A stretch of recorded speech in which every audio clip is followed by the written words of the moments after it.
Hello बच्चों। अब हम सॉल्व करेंगे प्रश्नावली 6.2 का क्वेश्चन नंबर 2। ठीक है। क्या दिया गया है? किसी त्रिभुज पी क्यू आर की भुजाएं पी क्यू और पी आर। ठीक है, त्रिभुज पहले ही बना दिया गया है। ठीक है, पी क्यू आर त्रिभुज में भुजाएं पी क्यू और पी क्यू और पी आर क्रमशः बिंदु ई और एफ पर स्थित है। ठीक है, ई और एफ। ठीक है, निम्नलिखित में से प्रत्येक स्थिति के लिए बताइए कि ई एफ और ई एफ बराबर है क्यू आर के। ठीक है, तो हल लिखेंगे पीई अपॉन ई क्यू। ठीक है, बराबर पी एफ, ऐसे भी कर सकते हो, P E E Q P F E R, sorry F R. ठीक है बच्चों, अब देखो पीई हमारा कितना दिया गया है 3.9। ठीक है, और EQ हमारा कितना है 3 सेंटीमीटर। ठीक है, बराबर PF हमारा कितना है 3.6 सेंटीमीटर और ये FR हमारा है 2.4 सेंटीमीटर। ठीक है बच्चों, अब देखो यहां पर एक पॉइंट है, अगर पॉइंट हट जाएगा तो इसके पहले कितनी संख्या है? एक संख्या है तो एक लिखेंगे, और इसके आगे 9 है। 9 हो या 10 हो या 15 हो या फिर 8 हो, कुछ भी हो, लेकिन इसके आगे अगर एक संख्या है तो कितना हो जाएगा? तो वो एक जीरो बढ़ जाएगा। ठीक है बच्चों, अब देखो क्या आ जाएगा 39 अपॉन 3×30। ठीक है, बराबर 3.6। देखो यहां पर 3.6 है और यहाँ पे 2.4 है। ठीक है, तो यहाँ पे भी दो संख्या है, यहाँ पे भी एक संख्या के बाद सुन पॉइंट है। ठीक है, तो पॉइंट से पॉइंट हट जाएगा तो क्या हो जाएगा 36/24। ठीक है बच्चों, अब इसको हम काटेंगे। 13×3 = 39, ये 30 था हमारा तो यहाँ 30 लिख देंगे। ठीक है, और 3×30। ठीक, अब 12×3 = 36, 12×2 = 24। ठीक है, तो ये आया आपका 13/10 बराबर 3/2। ठीक है, तो देखो क्या कहा गया था कि ई एफ और क्यू आर इक्वल हो, तो क्या ये दोनों आपस में मिल रहे हैं? नहीं मिल रहे हैं। ठीक है, तो लिखेंगे ई क्यू और एफ क्यू आर। ठीक है, क्यू आर बराबर नहीं है। ठीक है, अब हम दूसरा प्रश्न सॉल्व करेंगे। ठीक है, अब देखो दूसरे प्रश्न में भी हमें पहले प्रश्न जैसा ही करना है। ठीक है, तो पीई अपॉन, ऐसे भी आप कर सकते हो, त्रिभुज दिया गया है तो आप ऐसे भी कर सकते हो, पीई अपॉन क्यूई बराबर P F upon F R. ठीक है बच्चों, अब देखो पीई हमारा कितना है 4 सेंटीमीटर।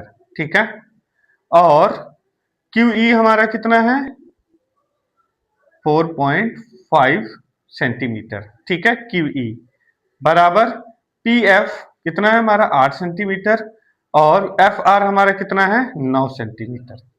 ठीक है बच्चों, अब देखो ये है हमारा 4 पॉइंट को हटाएंगे तो पॉइंट के पहले कितनी संख्या है? एक संख्या है, तो सबसे पहले इसे हम पॉइंट को हटाएंगे। ठीक है, तो ये हो जाएगा 45। ठीक है, और पॉइंट को हटाने के बाद इसके आगे कितनी संख्या है? एक संख्या है तो एक लिखेंगे। ठीक है, और इसके बाद कितनी संख्या है पॉइंट के बाद? 5 है, तो पॉइंट के बाद कोई भी संख्या हो उसको हम शून्य लिखेंगे। अगर एक संख्या है तो एक शून्य लिखेंगे, दो संख्या है दो शून्य लिखेंगे। ठीक है, अब देखो यहां पर गलती हो गई है बच्चों। देखो क्या है 4। ठीक है, अब पॉइंट को हटाया। ठीक है, तो ऊपर हमारा ये बनेगा। ठीक है, पॉइंट को अगर हम हटाते हैं, पॉइंट के पहले कितनी संख्या है? एक संख्या है तो एक लिखेंगे, पॉइंट के बाद कितना है, 5 है, तो 5 हो, 10 हो, 8 हो, कुछ भी हो, तो एक संख्या है तो एक शून्य लिखेंगे, ठीक है। और नीचे 45 बराबर 8/9, ठीक है। अब देखो ये हो जाएगा आपका 4×40, ठीक है, और 45 बराबर 8 और 9, ठीक है। तो क्या हो जाएगा, 8×5 = 40, ठीक है, और 5×9 = 45, ठीक है। तो ये क्या बना आपका 8/9, और ये भी है हमारा, ठीक है, ये भी हमारा 8/9 है, ठीक है। इसका मतलब क्या हुआ कि ये दोनों बराबर है, ठीक है, मतलब ई एफ और क्यू आर, ठीक है, ई एफ बराबर है क्यू आर के, ठीक है बच्चों, समझ में आया। हमें बस यही दिखाना है। अब देखो दोनों है पीई पी एफ है, ठीक है, ये दोनों बराबर में आया है, तो इसका मतलब ये क्या है, बराबर है, ठीक है। अब देखो हम तीसरे प्रश्न को सॉल्व करेंगे, ठीक है बच्चों। अब देखो तीसरा प्रश्न हमारा क्या दिया गया है, पी क्यू हमारा कितना है, पी क्यू मतलब ये पूरा है हमारा कितना, 1.28 सेंटीमीटर, ठीक है, और पीई है हमारा कितना, 0.18, ठीक है। और ई क्यू हमें नहीं दिया गया है, तो ई क्यू हमें अगर नहीं दिया गया है तो 1.28 में से 0.18 अगर हम घटाते हैं तो 8 में से 8 गया 0, 2 में से 1 गया 1, और पॉइंट है तो पॉइंट, और 1 में से 1, तो ये हमारा पी क्यू कितना हो जाएगा, 1.10, ठीक है, सेंटीमीटर, ठीक है। अब देखो पी एफ हमारा कितना है, 0.36, 0.36 सेंटीमीटर, ठीक है, और एफ आर हमारा कितना है, एफ आर हमें नहीं दे रखा है, पी आर हमें टोटल जो दे रखा है 2.56 सेंटीमीटर, ठीक है।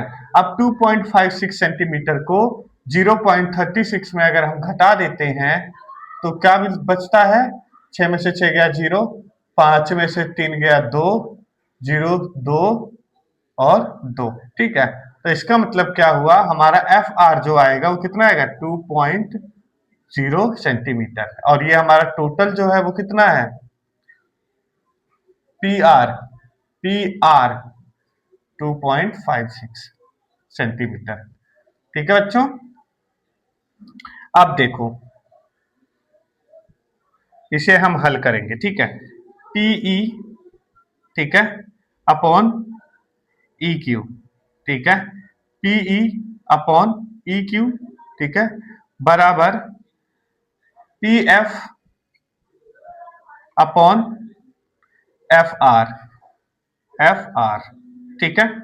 अब पीई हमारा कितना है, पीई 0.18 सेंटीमीटर, ठीक है, और ई क्यू हमारा कितना है, 1.10 सेंटीमीटर, बराबर है तो बराबर, ठीक है। पी एफ हमारा कितना है, 0.36, ठीक है, और एफ आर हमारा कितना है, 2.20 सेंटीमीटर, ठीक है। अब देखो इसके आगे जीरो है तो इसका मतलब कोई संख्या नहीं है, कोई नंबर नहीं है, और पॉइंट से पॉइंट कट जाएगा, ठीक है, तो ये हो जाएगा 18/110, ठीक है, बराबर, अब ये भी पॉइंट हट जाएगा, पॉइंट से पॉइंट हट जाएगा, जीरो के पहले कोई संख्या है नहीं, तो इसको हम 36/220 लिख देंगे, ठीक है, 9 दूनी 18, ठीक है, और 2 को अगर हम 110 से काटते हैं तो क्या हो जाएगा, 55×110, ठीक है, और ये अगर हम काटते हैं तो 9×4 = 36, ठीक है, और इसको अगर हम 4 से काटते हैं तो क्या होगा, 55, मतलब 55×4 = 220, ठीक है। तो यहाँ पे भी 9/55 आया है, ठीक है, और यहाँ पे भी 9/55 आया है, ठीक है। इसका मतलब क्या हुआ कि ये ई देख लो, ई एफ बराबर है क्यू आर के, ठीक है, मतलब दोनों तरफ क्या है, बराबर है, और यही आपका आंसर हो जाएगा। ठीक बच्चों।